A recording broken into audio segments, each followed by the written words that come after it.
Bonjour à tous, aujourd'hui je fais une vidéo comme je l'ai annoncé hier sur Facebook sur le fait qu'il est important de faire 5 repas par jour. Pas 3 comme généralement on vous dit, 5 repas. Quand j'entends repas, c'est 5 moments où on va se nourrir, on va manger. Je vous dis pas de manger 5 fois par jour du magret frites, sinon je peux plus rien faire pour vous quoi. Bref. Pourquoi manger 5 fois par jour? Alors déjà le premier repas que tout le monde doit prendre, qui est important à prendre, c'est le petit déjeuner. Alors petit déjeuner, je vous ai donné des idées sur mon blog pour ceux qui auraient lu l'article, de petits déjeuners complets variés. Ça peut être avec des smoothies, ça peut être avec des céréales, avec du pain, des biscottes. Mais évitez vraiment tout ce qui va être petit déjeuner ultra sucré, avec des produits modifiés, des produits industriels comme des gâteaux ou alors les céréales pour enfants par exemple, qui vont être très très très sucrées, très mauvaises au passage. Et c'est ce type de petit déjeuner qui va faire que vers 10h30, 11h, vous allez avoir un coup de fatigue, un coup de barre, et que du coup la productivité moins 15 quoi, enfin moins 8000 même. Donc le matin, privilégiez des produits naturels, non modifiés, non industriels, afin d'avoir la pêche tout le temps, toute la matinée, et de bien démarrer une bonne journée. Ensuite, normalement, c'est le repas du midi. Mais le problème, c'est que si vous commencez, vous prenez votre petit-déj entre 6h et 7h par exemple, et que vous devez attendre 12h30, 13h avant de déjeuner, ça fait quand même assez long. Enfin, moi, perso, je sais qu'à chaque fois... Avant que je remanie mes habitudes alimentaires, j'avais tout le temps la dalle, quoi. J'avais tout le temps faim, j'avais tout le temps envie de bouffer un truc, une connerie. Mais parce que le matin je mangeais mal ou je mangeais pas, que j'attendais le midi et du coup vu que j'avais pas mangé le matin, je me disais tiens, je vais me venger sur des trucs bien gras de gros là. Et puis l'après-midi, du coup j'étais fatiguée, j'avais encore faim et le soir je mangeais comme un cochon. Voilà. Donc avant midi, le mieux c'est quand même de faire une pause petit creux quoi, un encas, je déteste ce mot là, encas, une collation, bref, donc de manger quelque chose en fin de matinée, je préfère ça. Une pause petit creux, c'est bien ça.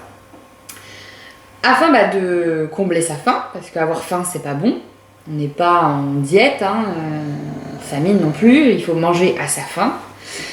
Alors, quand je dis pause, c'est pas des trucs gras, des barres de céréales, un Snickers, un Mars, etc. C'est vraiment, vous allez manger un fruit, des amandes, des noix, un jus de fruits aussi si vous aimez, une banane, une pomme, quelque chose de sain qui va caler la faim que vous avez à l'instant T. Ce qui va vous permettre, à l'heure du petit déjeuner, de ne pas être affamé et du coup de manger plus sainement, de ne pas vous venger sur les frites ou d'en manger qu'une petite partie si vous en prenez quand même. De ne pas faire entrée plat dessert et après le repas d'avoir un bide comme ça et arriver au boulot, être encore moins productif qu'en fin de matinée quoi. Et puis de rentamer le boulot vers 15h parce qu'on est réveillé et de boire 40 cafés. Voilà, vous mangez donc du coup moins le midi et vous êtes en meilleure forme et plus productif l'après-midi. C'est tout bénef pour vous et en plus vous donnez pas un gros tas, désolé du terme mais c'est un petit peu ça. Ensuite, généralement le dernier repas est censé être donc le dîner, ce qui est vrai, c'est le dernier repas de la journée. Mais pareil, vous mangez vers 12h30, 13h.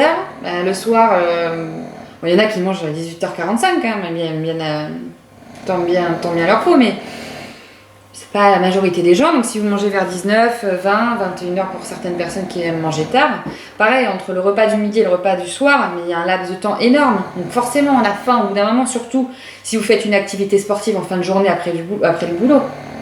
N'y allez pas le ventre vide, c'est débile, ça sert à rien. Donc, comme le matin, faites une pause petit creux avec un fruit, toujours des amandes, des noix, enfin tout ce type d'aliments, quoi, les oléagineux, qui vont vous caler votre faim, vous redonner de l'énergie si vous faites du sport, ou même vous redonner de l'énergie pour le cas échéant pour aller chercher les enfants à l'école, faire le ménage en rentrant, repeindre un meuble.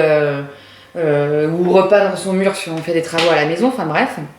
Et du coup le soir, on mangera en moins grosse quantité, donc on mangera plus léger, donc on favorisera la perte de poids si on en a à perdre, et si on n'en a pas à perdre, on favorisera le fait de manger sainement et de mieux manger, et d'apprendre également autour de vous, à votre famille, de manger comme vous, de mieux manger, et du coup tout le monde est content, tout le monde mange bien.